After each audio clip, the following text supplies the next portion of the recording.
دنیا کے ملکوں میں چکر لگایا کرتے ہیں اور وہی مانگے دعا کیجئے. بہت پریشان ہوں. پریشانی دور نہیں ہو رہی کیونکہ راستہ ہی پریشانی کا اختیار کیا ہے اس نے. ابھی بڑے میاں کو فوٹو لینے کی کیا شوق پڑ ہوا ہے.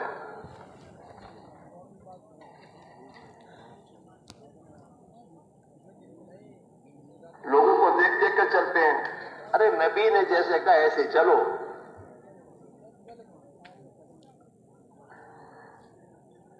اس لیے میرے بھائی میرے عزیزو، یہ اللہ تعالیٰ شانو ہمیں پریشانیوں سے اور دنیا کی ذلتوں سے نجات دینا چاہتے ہیں.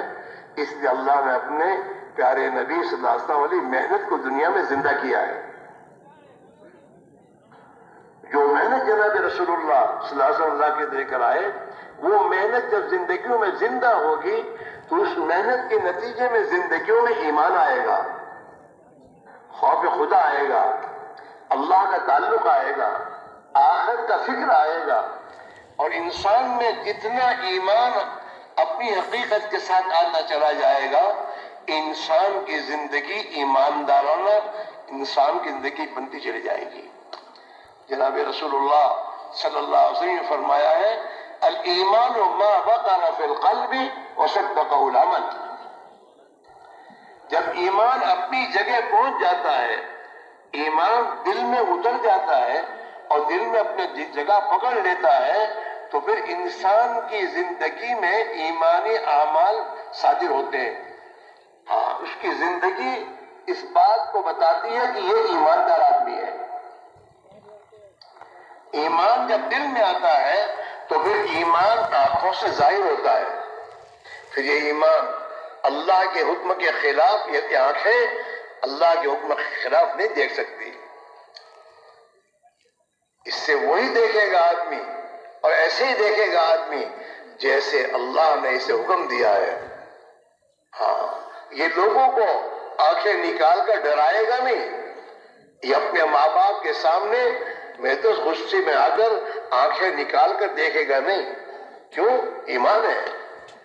اور اللہ نے اس سے حکم دیا ہے کہ اپنے ماں باپ کے ساتھ شفقت اور رحمت کے ساتھ رہو، انہیں اف نہ کہو. ابھی میرے دوستو اپنے ماں باپ کے سامنے نیچی نگاہ کر کے رہے گا، اوپر نہیں. اف نہیں کرے گا. وہ ماں باپ کے ساتھ بھی صحیح رہے گا، بیوی بچوں کے ساتھ بھی صحیح رہے گا. اس کی آنکھیں صحیح استعمال ہوں گی. اس کے ہاتھ اور پیروں سے انسان کے میرے دوستو ایمان کے مطابق اس کا استعمال کرے گا. یہ ہاتھ ظلم میں استعمال نہیں ہو سکتے، یہ پیر گناہوں کی طرف نہیں جا سکتے. وصدقہ العمل. حضور پاک علیہ الصلوۃ والسلام نے اپنی امت کو تھرمامیٹر بتایا ہے کہ تیرے دل میں ایمان ہے نہیں، اس کا تھرمامیٹر کیا ہے کہ تیری زندگی ہے. تیری زندگی 24 گھنٹے کے اعمال ہیں. اگر وہ اعمال خدا کے حکموں کی رعایت کے ساتھ، اللہ اور اللہ کے رسول کی اطاعت کے ساتھ تو اپنی دکان میں، کاروبار میں، اپنے گھر میں، اپنے بال بچوں میں، اپنے دوستوں میں، سفر میں، گھر میں، کہیں بھی ہے، اگر تو اللہ کی اطاعت کے ساتھ زندگی گزار رہا ہے تو تیرے دل میں ایمان موجود ہے. اور اگر تیری زندگی اللہ کی نافرمانی کے ساتھ گزر رہی ہے تو تجھے ایمان کا دھوکہ ہے.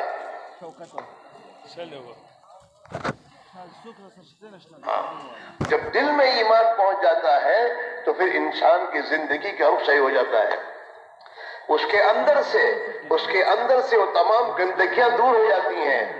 حسد، کینہ، بغض، عناد، نافرمانیاں، حرام کاریاں، یہ سب اندر سے زندگی میں سے ختم ہوگی جب ایمان اپنی جگہ پہنچ جائے گا. جیسے آدمی بیمار ہوتا ہے اور بیماری میں دوا اس کو کھاتا ہے تو دوا جب اندر پہنچ جاتی ہے تو اس کی بیماری دور ہوتی ہے، بشرطے کہ دوا اپنی جگہ پہنچنی چاہیے. ایک آدمی کتنے بڑے ڈاکٹر کے پاس سے دوائیاں لائے لیکن دوائی کھائے نہیں، دوائی اپنے گھر کے کباڑ میں رکھ دے تو اس کی بیماری دور ہوگی؟ نہیں ہوگی.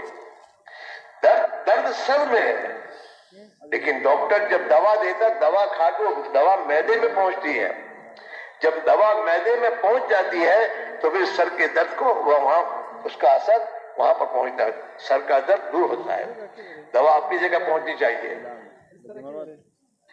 ہاں، ایسے ایمان اپنی جگہ، محنت کر کے ایمان کو اپنے دل کی گہرائی میں اتارا جائے، ہر ایک کے لیے یہ۔ جس دن یہ ایمان اپنی جگہ پر پہنچ جائے گا، اسی دن انسان کی زندگی کی رخ، اس کی سوچ سب بدل جائے گی۔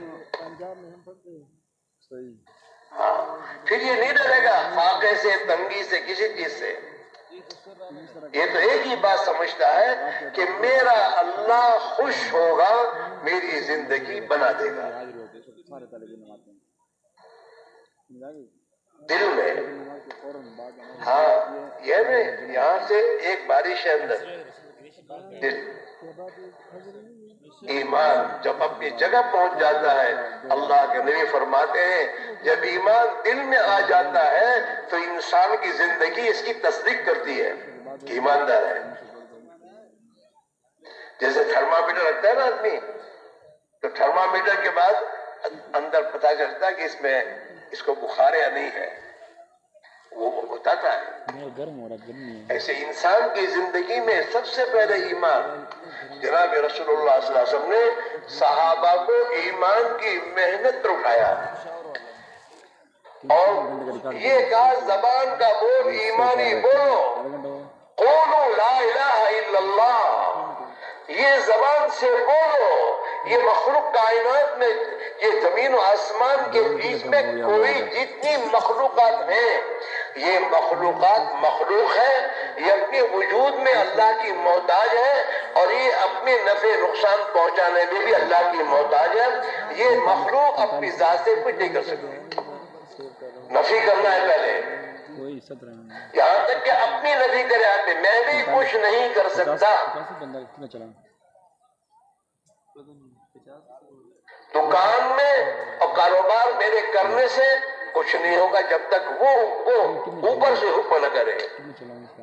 اس لیے آپ دیکھیں بہت سے اپنے کاروبار میں رات دن محنت کرتے کرتے کنگال ہو جاتے ہیں۔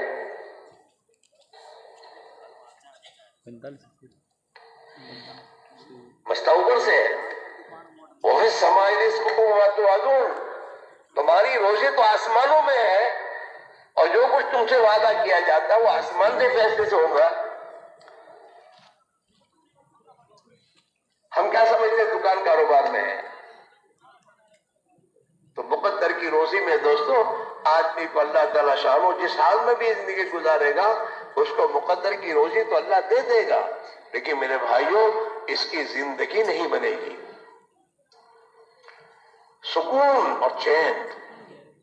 اور دوسرا اللہ اپنا ضابطہ بتا رہا ہے قرآن پاک میں، ضابطے خدا کے، وَمَنْ أَعْرَضَ عَنْ ذِكْرِي فَإِنَّ لَهُ مَعِيشَةً ضَنْكًا، جو بھی میری اطاعت کو چھوڑے گا اور میری اطاعت سے منہ موڑے گا، میں اس کی زندگی کو تنگ کر دوں گا۔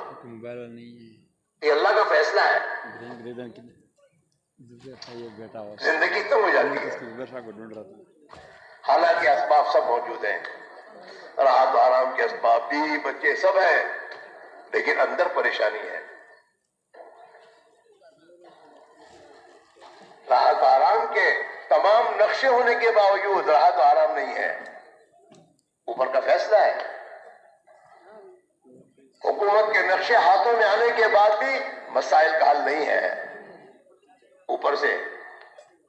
اس میرے بھائی میرے عزیزو، اللہ تعالیٰ اس امت پر رحم کرنا چاہتا ہے کہ یہ امت پھر تنگیوں سے نکلے، اور یہ امت پھر دنیا کی انسانوں کے لیے رحمت بن کے جیے۔ اس کی اللہ نے اپنے نبی والی محنت کو دنیا میں پھر زندہ کیا ہے۔ اس محنت سے ایمان بنے گا، اس محنت سے زندگی کی رخ صحیح ہوں گے، اور جتنا ہمارے اندر اللہ کی اطاعت آنا شروع ہو جائے گی، آسمان سے ہمارے حالات کے بنانے کا فیصلہ ہو جائے گا۔ مسئلہ یہ ہے ہم حتى يغيروا ما بأنفسهم. صحابہ نے اللہ کے نبی کے ہاتھ میں ہاتھ دے کر اپنی زندگیوں کو بدلا، جیسے اللہ کے نبی نے فرمایا اپنی زندگی کو اس رخ پر ڈالا، حالات سے نہیں گھبرائے، حالات جھیلتے گئے، صبر کرتے گئے، لیکن نبی اللہ کے نبی کے ہاتھ میں ہاتھ دے کر آپ کی اطاعت پر اپنے آپ کو ڈالا، تو ایک وقت آیا اللہ نے ان کے حالات کو بنایا اور دنیا میں انہیں ایمان بنایا اور دنیا میں امن و امان کی فضائیں اللہ نے قائم کی. ہاں، اور ان کے گھروں میں برکتوں کے دروازے کھلے، ان کے دسترخوان پر ہزاروں انسانوں نے کھایا، لوگوں کو کھلایا پلایا اور دین سکھایا. یہ ہوا ہے.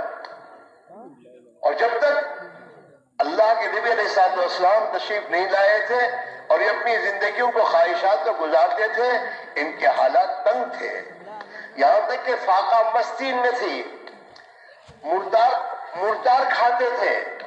حالات یہ تھے. لیکن حضور اکرم صلی اللہ علیہ وسلم تشریف لایا اور آپ نے سب کو ایک ہی بات کہی، مکہ کے رئیسوں کو، مکہ کے میدوس سرداروں کو، غلاموں کو، نوکروں کو، مردوں کو، عورتوں کو، اور دنیا میں جتنے تھے جن انسان تھے، سب کے لیے آپ کی ایک ہی دعوت تھی، ایک اللہ کو مانو، ایک اللہ کی مانو، وہ اللہ تمہیں کامیاب کر دے گا. چنانچہ یہ ہوا.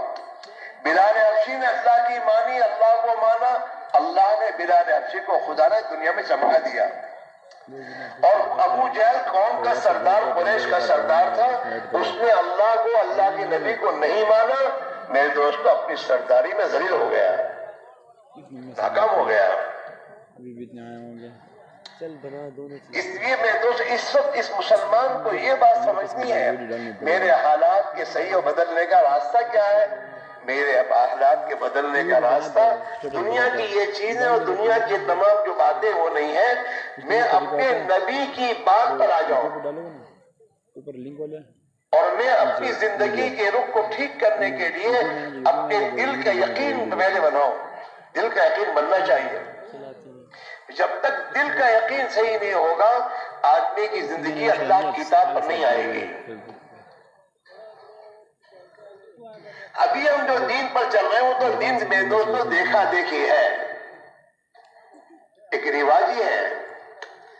میرے باپ دادا نمازی تھے تو مجھے بھی نماز پڑھنی ہے، اللہ کا حکم ہے اس لیے نہیں پڑھنی. اور وہ نماز بھی ویسی ہے کہ جو اپنی مرضی کی ہے، جیسے جی چاہتا ہے نماز پڑھتا ہے آدمی. اللہ کے نبی نے جیسے فرمایا کہ صلو کما رأیتمونی اصلی، نماز ایسے پڑھو جیسے میں پڑھتا ہوں. مجھے دیکھ کر تم نماز سیکھو اور اپنی نماز کا ایسی نماز بناؤ.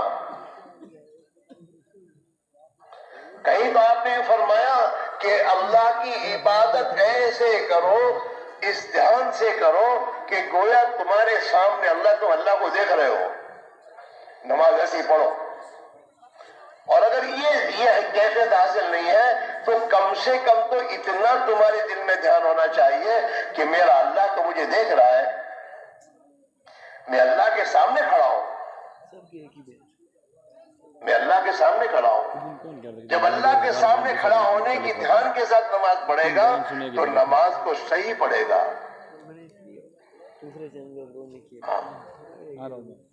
آپ دنیا دیکھیے، آدمی کو اگر اتنا دھیان کوئی فلاں مجھے دیکھ رہے ہیں یا کیمرے میں نظر آ رہا ہوں، تو آدمی کتنا سمجھتا ہے.